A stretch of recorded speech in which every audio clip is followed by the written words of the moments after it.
Hey crafters, just a reminder, this podcast is for informational and entertainment purposes only, and should not be considered advice. The views and opinions expressed are our own, and do not represent those of any company or business we currently work with, are associated with, or have worked with in the past. Thanks for tuning in to the Futurecraft Marketing Podcast. Let's get it started.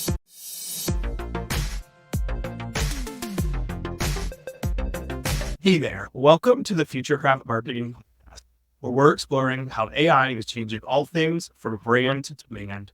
I'm Kim Roden, one of your guides on this exciting journey. And I'm Erin Mills, your other co-host, and together, we're here to unpack the future of AI in marketing. We'll share some insights, test the latest technology, interview industry pioneers, and talk to folks doing really cool things.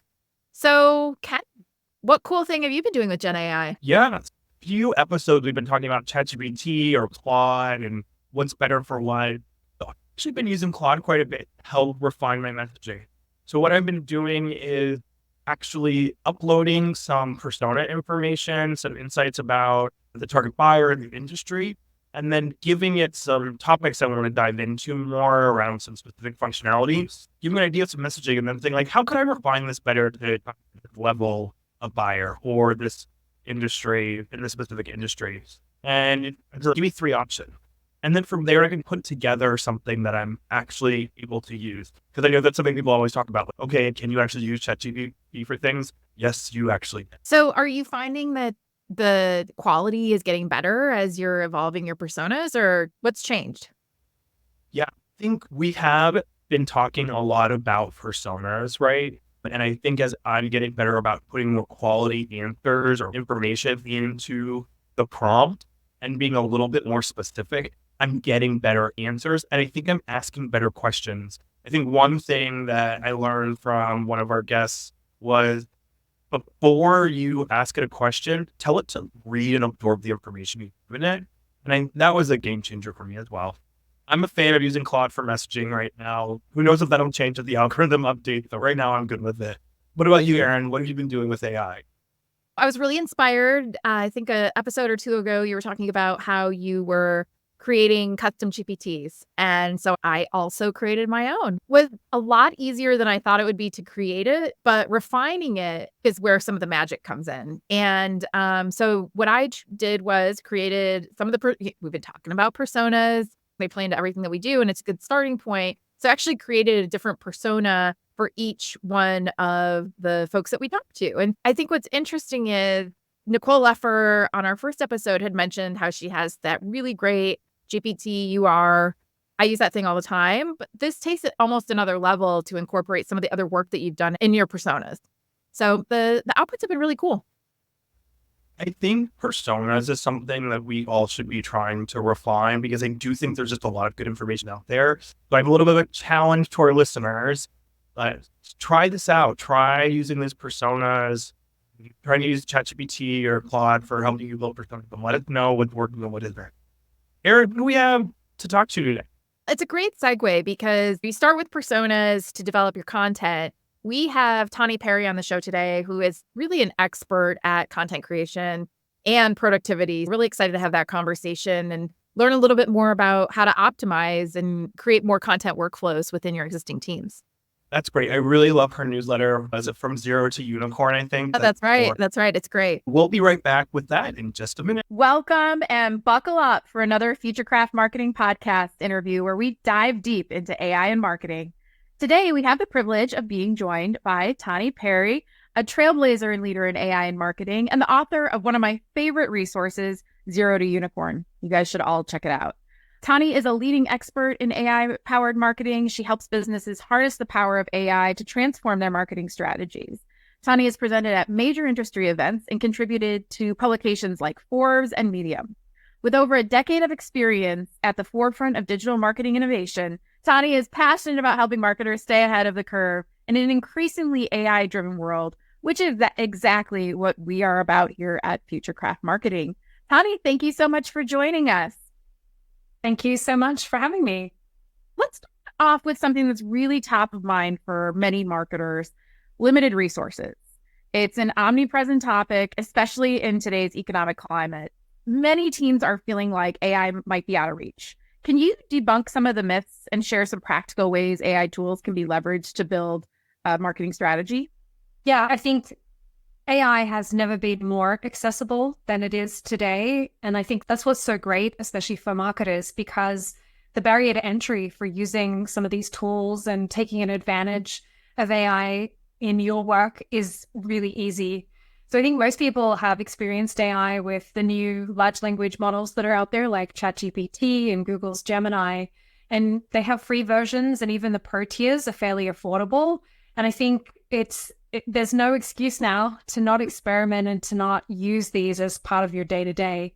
And I think as marketers, having the ability to get access to those and then figuring out how you want to integrate them into your work is really important, because it's going to have a big impact on everything you do. Yeah, and you've had some roles and worked with a lot of companies at that startups or scale phase. What kind of recommendations or guidance do you have for smaller teams or single marketers at startups to get started with AI? I actually think that for startups and solo teams, it's perfect. In my work, I consult with a lot of companies, and it's actually the enterprise level companies that are having a lot of trouble because they have bigger teams, they have more process, there's a lot more steps they have to go through to get the AI in the hands of the people who are making things. At a startup with a smaller team, you're shortcutting all of that. You're figuring things out and the approval process. You find that you talk to people about, this is a good idea, and then they're like, let's do it. And what I'm finding with my clients that are on the smaller side, like early stage companies, is that the key is sitting down and figuring out, okay, what is it that you want to do? What's the outcome you're looking for? Being really clear about that, because I think sometimes people get frustrated when AI or an LLM doesn't do the thing they want it to do. It's because they weren't clear about what they wanted it to do. And so if you can have that outcome created and defined, and then you find the right tool for that and you experiment, you'd be surprised at how much efficiency you can add for a small team. Because the key, I think, for something like ChatGPT is it really helps you do more across a lot of different areas. So for a solo marketer, that's amazing, because you don't have to now be an expert or a specialist in every single element of marketing. Like, you guys are marketers, think about all the different things that we have to know and understand and create. It's huge. And the beauty of these LLMs is that they have the world's knowledge, like, accessible. So if you have a question or if you need to spitball an idea, ChatGPT or Gemini are really great for something like that. You mentioned something that's got me thinking. What do you think about enterprise marketing organizations who aren't using AI? Is this a chance for the solopreneurs, solo marketers to catch up with the big guys? Most definitely. And we've seen research that shows that if you are already an expert in your field, you are going to perform at a higher level than an LLM. And if you are beginning out or you're mid-level, an LLM or AI can help you rise to the level of someone who's an expert. And so it's really, AI is not replacing people yet. Anyway, there's some rumors about that coming. But I do think it helps elevate people who are still developing their skills. And again, that's the beauty of AI. It's accessible to anyone everywhere, and it really helps improve outputs across the board. Yeah, one thing that's also interesting, aside from just being somebody that's more junior and then comes up and can learn things faster, it's also about your marketing game can travel a lot easier. You don't have to have a significant depth of knowledge in a particular industry. How might that apply with the clients that you work with, or what you're seeing with other? What we've seen in some companies is either putting on hold hiring for extra staff or expanding their teams, and experimenting with AI today to see how they can increase the outputs or increase the types of tasks that they're tackling. So I'm consulting with a company right now who have a team of about 65 marketers, and they have a couple of specialists. But what they're finding is ways for each of their teams and each of their groups to, it's almost like they have an AI assistant who plugs in where some of the other team members might not have that skill set or that knowledge. And so they have a fairly big team and they have a lot of people doing a lot of different things and they have specialists, but AI is definitely there to help them when there's a gap. So I'm definitely seeing that in some of the companies today. That's such a smart approach. One of the things I think that's talked about a lot is niche marketing, guerrilla marketing, grassroots marketing, how to get personalized, and it can be incredibly effective. If you think about how marketers can leverage generative AI to create targeted content that resonates, what are some of the tips that you would give marketers out there today? The beauty of AI is its accessibility and its affordability, which is a really key piece of grassroots or niche marketing. And again, great for startups who have small budgets. And I think one of the areas that AI is great at is helping you, especially if you're a solo marketer, tackle more tasks than you could as a single person. There's only so many hours in a day. And what you can do with AI or your favorite LLM like ChatGPT is craft an entire marketing strategy. That's not something you'd want to cut and paste into your work, but it helps you think through all its steps to come up with your marketing plan, identify your ideal customer profile and flesh out who they are and where you might find them.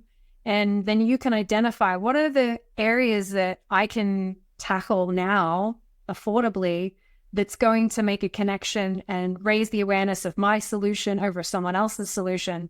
And I'm actually doing this with a client right now where we're pretty neat. Their solution's pretty niche. They don't have a whole lot of brand awareness.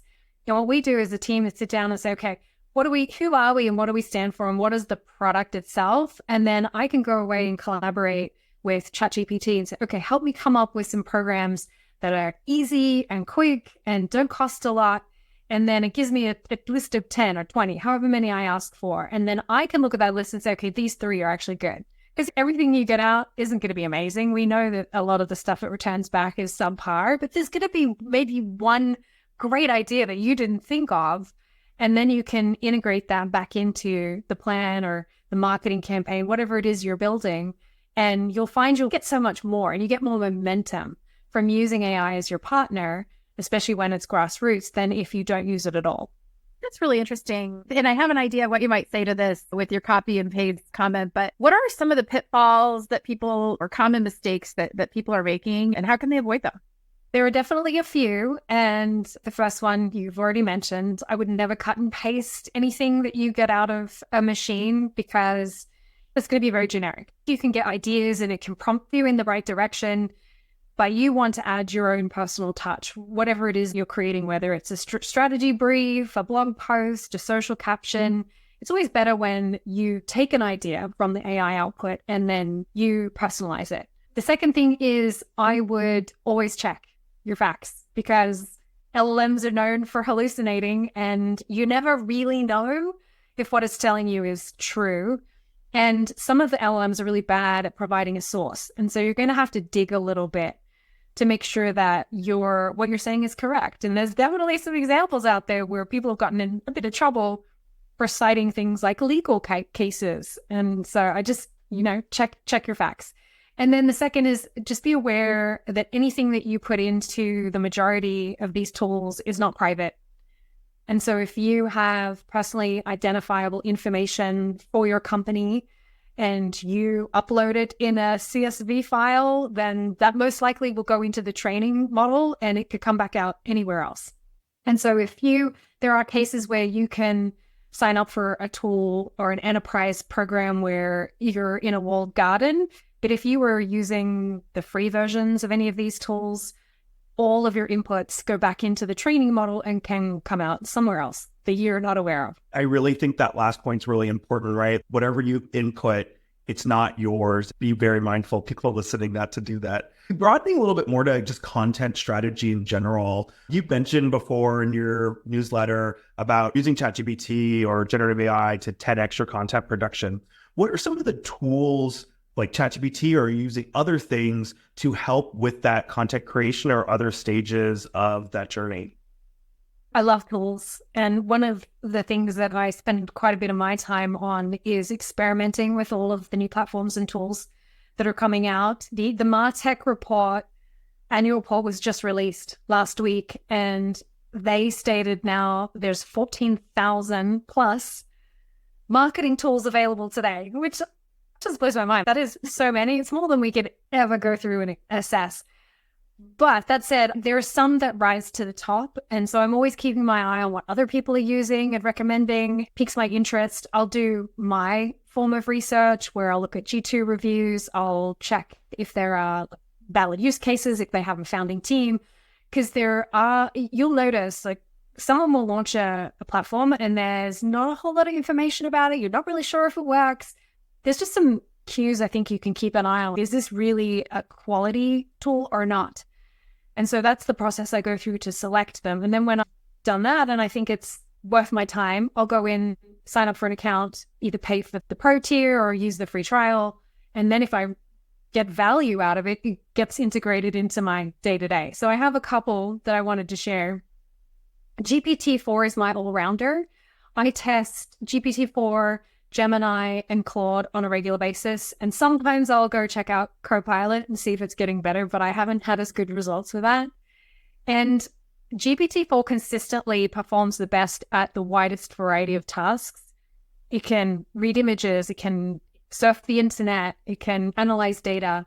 Gemini is pretty close second. And then Claude, it's really good at written text. So if you want help with a title or a blog post, I will tend to go there to ask for its input, but it doesn't do all the other stuff. So that's why GPT-4 is my all-rounder. If you're looking to do SEO, especially if we're talking about content generation, you need to do things like keyword research. SEMrush, I think, just still has the best and the most robust set of features, and they are really aggressive with integrating the AI into their platform. If you do want a dedicated copywriting tool, I love AnyWord. And the reason I like AnyWord is that it's the only copywriting tool now that scores your copy. So you can go in there and you can score your title, you can score ad copy. It won't score a blog. It's a little bit too much. And maybe that's coming later. But what I like about it is it'll tell you why it thinks that's going to connect with your audience. It will predict the success of it engaging. And I think that's really helpful because a lot of times like you create content and you're like, is anyone going to read this? Is it going to resonate? And so it's nice to have a little bit of information about that before you hit the publish button. And then two more on the design side. I love Canva because they've been really aggressive in releasing AI tools. I love their background feature. When you start designing things, you don't realize like how often you just want to strip the background out and you literally click a button and it disappears and it's wonderful. And then finally, Veed.io, which is a video platform. And I think their specialty really is taking long format videos and breaking them into shorter format that you can use on all your social media. So those are my top ones that I love. Those are great. It's very clever. Hey, one area that I think a lot of our listeners spend a lot of time on, and I do too, is content creation. But I always find that the earlier parts of content creation are challenging. How do you think about using AI for things like brainstorming or the earlier stages of that content strategy? You're so right. That blank page syndrome is a real challenge for content marketers, and the beauty of the ChatGPT is that you don't have that anymore because it can provide thought starters or it can give you some ideas of where you want to go and you can take it from there. If you get stuck in the middle of a blog, it'll help you continue your thought. And maybe you don't take exactly what it's given you, but it's a way to get the gears moving in your head. But I think a great use case that not a lot of people are using something like ChatGPT for is taking all of your customer and audience insights and asking it to synthesize all of that data and help you come up with creative content ideas. A great example is, let's say you're responsible for producing all of your advertising, let's say Facebook advertising, and you've got to come up with a title and your call to action and your value prop and the supporting graphic. AI is a great partner in that because you could take all of the research you've done with your customers, and that could be reviews that you have on G2, it could be surveys you've conducted, it could be just your ICP or your persona map, and you feed all that in, and then you start to ask the LLM questions about the data you've inputted, and it does a really good job of summarizing and synthesizing and connecting different parts, and then coming up with creative ideas. If you can feed enough information into it, you can start to get some really good outputs when you're asking it in a conversational manner. It's not like you have to be a data scientist to get it back. And so you can ask it, here's my information about my ideal customer profile. Give me 10 ideas for an ad campaign. And it'll just, right there, you've got 10 ideas. And so instead of you sitting there and smoke coming out of your ears because you're trying to think of that next creative idea, ChatGPT can help you get there. I think we've all been there with the smoke coming out of our ears. Assuming you've passed the death by blank page and you have all these great ideas, how can marketers really ensure that their content that they're producing or even just brainstorming with ChatGPT or generative AI has their brand voice and tone? I think it depends a little bit on the tool that you're using and how you're using it. If you could go into the free version of ChatGPT or Google's Gemini, for example, what you're getting back is very generic. And I hear from a lot of people who are frustrated with AI. They're like, it doesn't work. And you can't just go in and write a simple prompt, because what you get back is the most basic and generic of what an LLM has to offer. Instead, I would say you either have to create a custom GPT. This is why I like ChatGPT, because it has the ability to go in and create custom GPTs based on your instructions.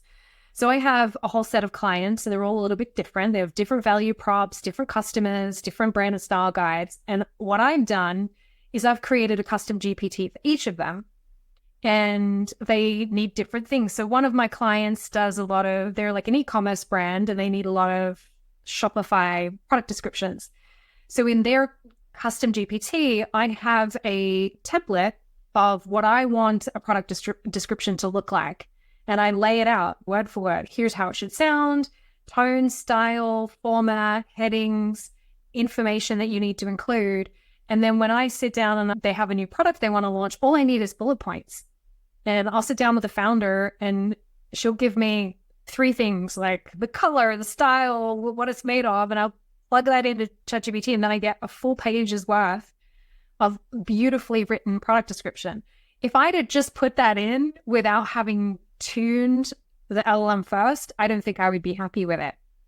So what I would say is you need to do some of the pre-work to get to that ideal outcome. And custom GPTs is one way to do it. And then there are tools out there, some of the copywriting ones in particular, like Anywhere, Jasper Writer. I think we've heard of those. They also have a portion of the tool where you set it up. You can even load your brand and style guide, and it will then read through it. And then it saves all of the instructions as part of the entire platform. Yeah, it's pretty incredible what you can do. But I've heard so many people say, oh, I tried it, didn't work. And it's, but what did you put into it actually before you got the answer that you didn't like, right? One thing I saw you post a couple weeks ago was around, are we losing the human touch in our marketing with generative AI? And I remember you referenced a Grammarly ad that you're like, even this AI company puts the human touch still in their marketing.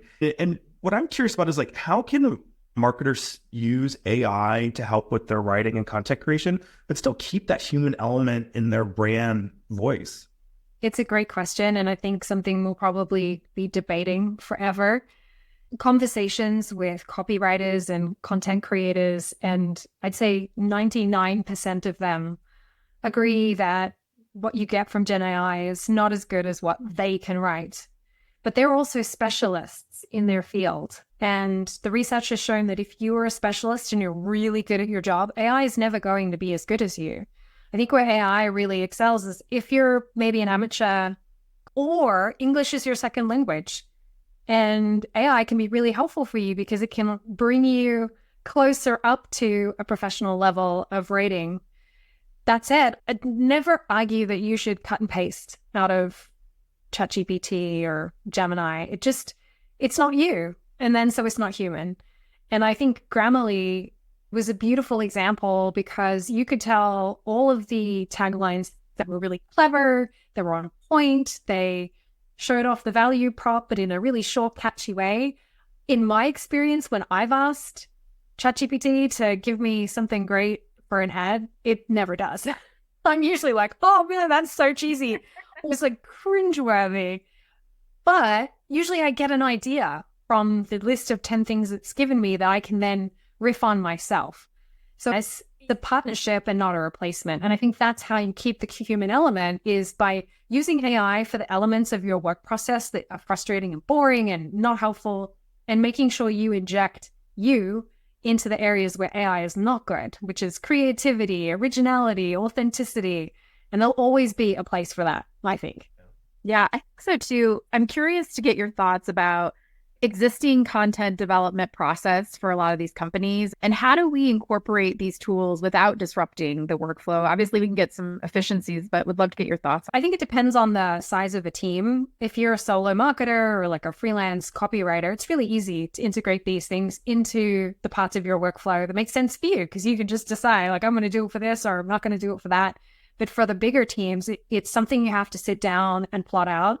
So the client that I advised for that has the 60 marketer team, there's lots of different people who are part of all these campaign programs, and every person has a part, and then they have to bring in the collaboration piece and the approval piece. And if you just rip out something and without telling anybody, it's going to create some chaos.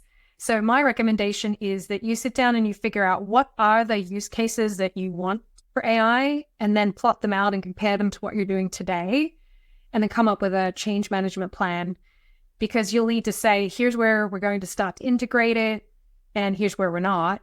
And then make sure that each person who's impacted as part of that process knows what's happening and when. Because if you try to make the change too quickly without making sure that everybody knows what's happening, you're going to end up with miscommunication, duplicate work, people are going to get frustrated. And this is where we've found, when I'm consulting, that AI integration fails, is when you're not spending enough time in that setup phase, thinking about how, where, and when, and making sure you have a really tight plan for it. If you don't think through that and you don't have that laid out and everybody's in agreement, usually what happens is the company's like, this was a disaster, we're not doing it. And they're like, let's go back to how we were doing it before. So have a plan. That's the main thing. Change management, I think, is one of the biggest hurdles folks have, and especially as things move faster and faster. So let's say whether it's the 60-person team or the 2-person team or 5-person team has taken all these gems and incorporated it into their strategies and the content development process. How would you say they could use Gen AI or AI in general to get that content out to their ICPs? You can take a lot of information about your ICP, who they are, what their pain points are, what solutions they're looking for. If you can identify the job to be done, what's that thing, that outcome they want, you can then create content that they're going to find useful, whether it's educational or maybe entertaining. So AI can help you identify that, give you some ideas for the content to create. And then for the distribution piece of it, I don't know that AI is having a big impact on that yet. You want to go where your audience is. And that's probably still the same places today as it was yesterday or a year ago. It's the social channels. What social channels are they using? Are they attending events? Are they in a certain location? Like outdoor advertising is not being impacted that much by AI, except maybe in the media buying phase. If outdoor advertising is having a big impact for you, I'd say keep doing that. I would say one use case, there's actually 2 use cases I think that AI is having an impact, and it's on personalization. So if you're a SaaS company, a really great tool to check out is Mutiny. And what they help you do is personalize your landing pages as a one-to-one kind of scenario. So you can go in and you can say, when someone, if they're cookied, if someone comes in or if you invite them in through an email campaign, it will identify them and know who it is. And you've created content using the Mutiny AI helper, because it makes it dynamic, and it will change the pages. The shell of the page is the same, and then there are key elements it will change, and that's dynamic based on who's visiting the page. It's really cool. And I think, cool yeah, so the distribution, they're coming to the same place, but what you're doing is that you're personalizing it to a much more granular level than you ever could before. The other example I was going to mention is programmatic SEO, which is very similar. So I think it was DoorDash that did this. Here are all the cities that we think we want to target, and we want to build out personalized pages that highlight the top 3 restaurants in a location when someone visits. They built out this big table that had ChatGPT write the descriptions and also source the names of the restaurants. And then when someone visited from Chicago, they got Chicago's top 3 restaurants in New York and LA and so on. And they did this for 1,300 cities. It was absolutely amazing. And because it's all automated and they're using ChatGPT to write the content, it just happens. It would take months for a human person to do that. Yeah, it's going to not only expedite how work gets done, but the end user, our buyers, are just going to expect things to be more personalized, more tailored to what we're looking for. And if not, I think we're going to leave the website. I think the other thing that's interesting is we've worked in B2B. It's that whole consumerization of experiences, having it served up in my inbox to all the different touch points. I think that's going to be what we see too. Yeah, I think B2B buyers are going to expect you to hand them the solution on the homepage. They won't want to dig for the answers anymore. If you don't tell them right then and there, like, this is how this tool could work for you right now, they're going to go somewhere else. Yeah. Okay, Tahnee, I have to be honest. Video, Mutiny, you mentioned the MarTech landscape. There's just a lot of tools out there. And if a marketer were to buy all of them, their MarTech budget would be insane and they'd probably be overwhelmed.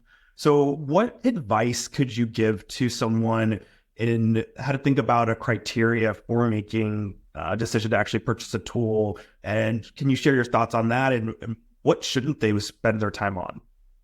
Yeah, it's a great question. And I think something a lot of my clients are wrestling with is how you can get tool overload or tool bloat, as they call it. And the first thing to do is to assess what you have already. I'm finding a lot of the bigger players are furiously developing their own AI functionality. So if you are a HubSpot user, Salesforce user, Adobe, all of those, they have some great AI functionality built in. And if they don't have it right now, it's on their roadmap. So my first suggestion is explore what you have today instead of immediately rushing out to get the new shiny thing. That said, there's always going to be some niche outputs you want that are not addressed by some of those bigger players. The video space, I think, is wide open for someone to capture because there isn't really a big player there, except maybe Adobe. They have some functionality, but I think what I've heard, at least from my clients, is that it's hard to use. It's a little bit inaccessible because of the cost. And that's why you're seeing things like Descript and video bubble up, because they're affordable and they're making it much easier to process video.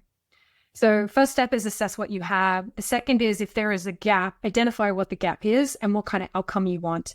And then you can go and look for something and then make sure that the company looks like they have some roadway in front of them, because it's easy to build a solution today. So make sure you think they're going to be around in 12 months. That said, don't sign a long-term contract. Make sure they can integrate with the tools that you have today, and make sure that they're easy enough that you'll get from your internal users. Because I've also seen cases where you get someone who's super diehard. They're like, this tool is amazing, and they onboard it and then no one uses it and they just go back to their old workflows. Yeah, that makes sense to me. I think the implementation part is, going back to Aaron's point, like the change management is actually one of the most challenging parts. Could you share a few of the pitfalls or struggles that you might run into implementing AI technology and what marketers can maybe do to avoid them? Yeah, change management is the hardest part of this because there's always that human element, and it's dealing with the psychology of changing someone's day-to-day workflow. That can be scary, especially when someone feels like their job might be at risk. So you really have to address the psychological factor. This is a safe place. We're not replacing you. This is to help you do your job better, and here are the tools and how to use them. One of the clients that I consulted with, we did some workshops where we said, here are all these amazing ideas and use cases, but the company didn't give them access to anything. And so they didn't really make any progress because they were either forced to use the free version of GPT, which was against their company policy, or nothing. So I think it's really important for companies and teams to make sure, yes, you make it a safe space for people to experiment and try new things, but then also give them the learning and the tools they need to actually make it happen. And then if something doesn't go well, take a step back, assess why that happened and address it and figure out what's the right way to move forward. Was it a policy thing? Was it a training thing? Or was the tool not the right tool for what we were trying to do? So I think if you can do those 3 things, then you'd be in a good space. Yeah, that's great advice. We touched on resourcing a little bit earlier, and certainly these tools are a resource, but really thinking about time and our time probably being the most valuable limited resource. How can AI tools help marketers manage their time a little bit more effectively? And if you had to think about some of the strategies that they can use to prioritize tasks and really focus on high value activities, what would those be? I love AI for this. Exactly. I have to do so many different things, and I have a pretty high task switching cost. And AI really helps with that because it can help me plot out my day. So I use a tool called Reclaim. Motion is another one, and it's an AI calendar manager. And what I do is I connect it to my calendars. It keeps track of all my meetings. And then I also input my tasks, and it just figures out for me when I should be doing things and for how long. And then if someone books a meeting on top of a task block, it will reorder my calendar to make sure that it gets done by the due date. And if a due date starts approaching, it's no longer a flexible item. It becomes, okay, you have to do this now. And I found as a procrastinator, this is like the best thing ever because I will find 100 things to do instead of the task I should be doing. And Reclaim helps me manage that habit of my own. So really love Reclaim. I think there's other tools that you can integrate into your day to be more productive. I love meeting transcribers like Read.ai, Fathom, Otto's another one. And the reason for that is that you can, when you attend meetings, you're in the moment. So sometimes it's hard to keep track of your action items or what somebody said. With a tool like Read.ai, it gives you this amazing summary plus the action items when they're due. And you can go back and you can watch the video if you need to get more detail. And so I think finding ways to include things like Reclaim and Read.ai or Fathom into your day-to-day makes you more efficient incrementally, but in enough places that you find that adds up. So for me, I found that using AI, I probably get 2 to 3 hours per day more out of what I can do. It's like a 3x me, which is amazing because I'm a solo practitioner. So that makes a really big difference. Imagine what that would be like if you did it for a team of 10 or 20 or 60. Yeah, that is incredible. I think we almost had to pick Ken's jaw off the floor when you were talking about Reclaim. We're definitely going to have to check that one out. You talked a little bit about your personal productivity. Would love to get any other thoughts you have in terms of others, especially solo practitioners out there or small marketing teams that are looking to harness. Yeah, I think the first thing you have to do is you need to figure out where you're going to apply AI to your life or to work. And I have a business partner, Lisa Adam, who's created this great framework, and I can share that with you and you can post it in the podcast notes. But what it is, it's a spreadsheet. It's fairly simple, but it allows you to define work cases where there's a lot of friction or you don't enjoy that work. And what you do is you write it all out, you describe what it is, what outcome you want from it, and then its impact on your day. What's really helpful is if you plot, say for a week, you plot all the different tasks that you're doing and you assign a time to them and a frustration level. Did I enjoy doing this? Did I hate doing this? And then you can take a look at your week and you can say, okay, there are 3 areas where this one task or these 3 tasks I have to do, I don't enjoy at all. And they're having a big impact on my outputs or my day. Those are perfect for AI. So can I use AI in some way to make it faster or to take it off my plate altogether? And I think starting from that kind of like high level analysis, it really helps you figure out in a systematic way how to use it, as opposed to just being like, oh, I'm going to use it for this more methodical way of taking advantage of all the different ways AI can make you more productive. And you'll find if you can apply that to more parts of your work, you'll be amazed at how much you can get done. It's very cool. Yeah, that's incredible. It reminds me a little bit of Fair Play. Have you guys ever heard of that? It's for families and couples, and it's about dividing the tasks of housework. And it's a similar concept of who likes to load the dishwasher. How painful is that? I hadn't thought about applying it to marketing as much as you would think, but it's actually a cool way to think about it. And someone should build a tool. Hey, ideas for the next tool that we can all incorporate. Lisa is a good friend of our show, and she's the guru of amazing frameworks. Talking about how we're evolving and being more productive, you posed a really insightful question on Zero to Unicorn about one thing is clear: AI is reshaping the job landscape in complex ways. The key question is, how do we adapt? And I thought that was so smart. I really liked that you framed that question up, but how would you answer it yourself?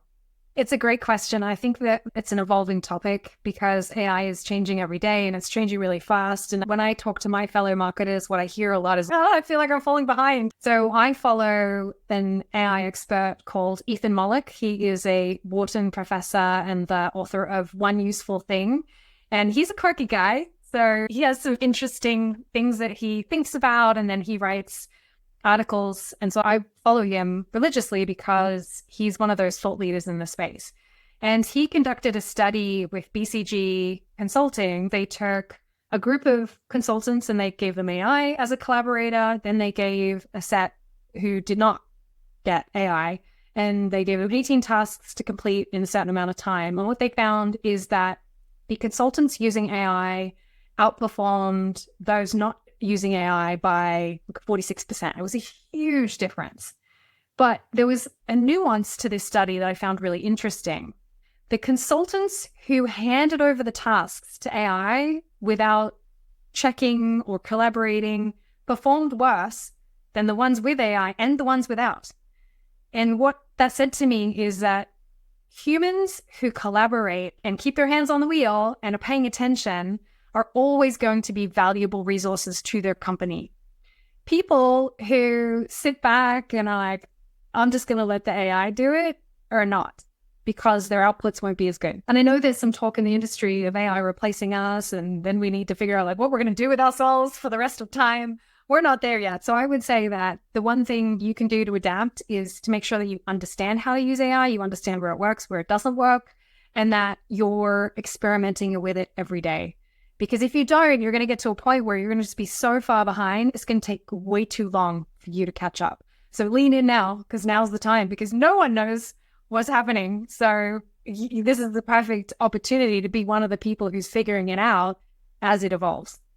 Exactly. I think that's exactly why we're all here, right? We want marketers to lean in and really try to understand this stuff so that we are in a way future-proofing our jobs and we're ready for whatever direction this is going to take us as an industry. I'll just have to say, one of the ways to future-proof yourself is to listen to this podcast, right? I love that.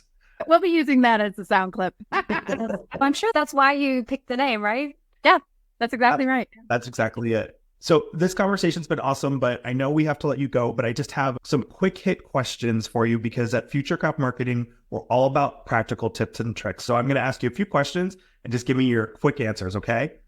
First one, what's your best AI quick tip?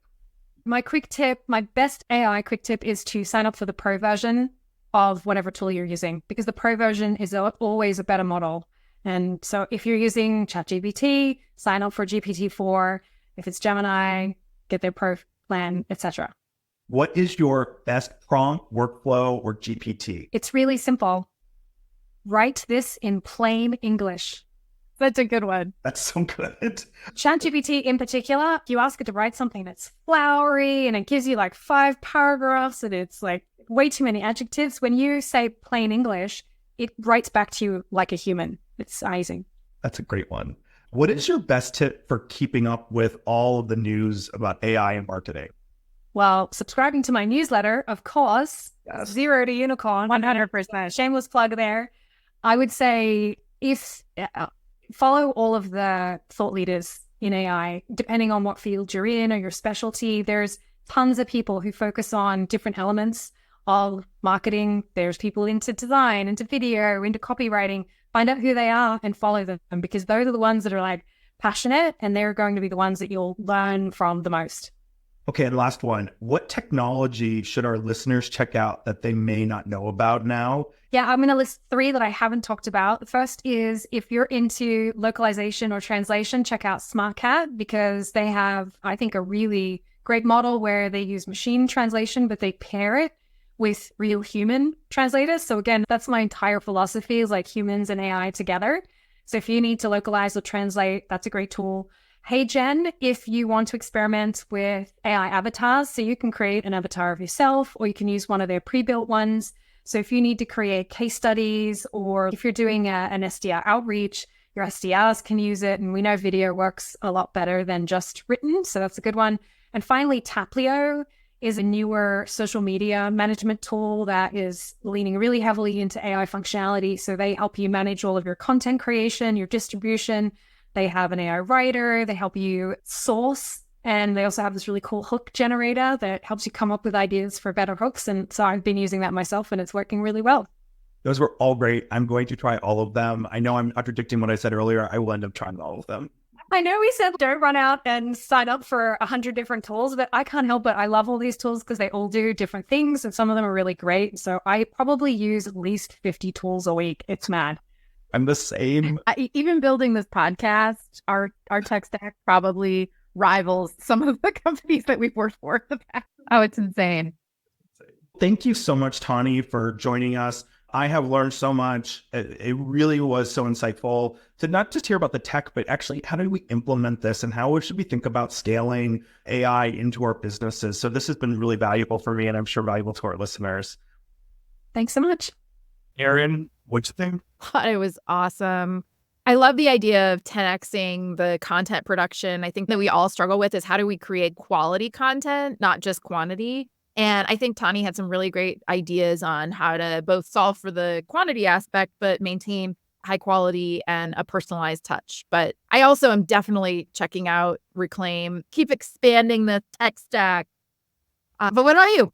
I would say that I agree. She just knows so much about what's out there from a tech availability. And I think there's all of these tools I want to go check out and maybe trial them before buy for them, just for saving in our wallets a little bit. I think really that her tip at the end around write in plain English as a prompt or as part of a prompt. It's the simple stuff that's gonna start moving in the right direction. And it's also, she's not gonna be able to tell you, marketer in this specific industry at this specific size company, what exactly your prompt could be, but that's one that we could all use and leverage. So I'm gonna try it out, and I'll let you know how it goes. It was a great interview. I feel like I learned so much, and also like I have so much more to learn.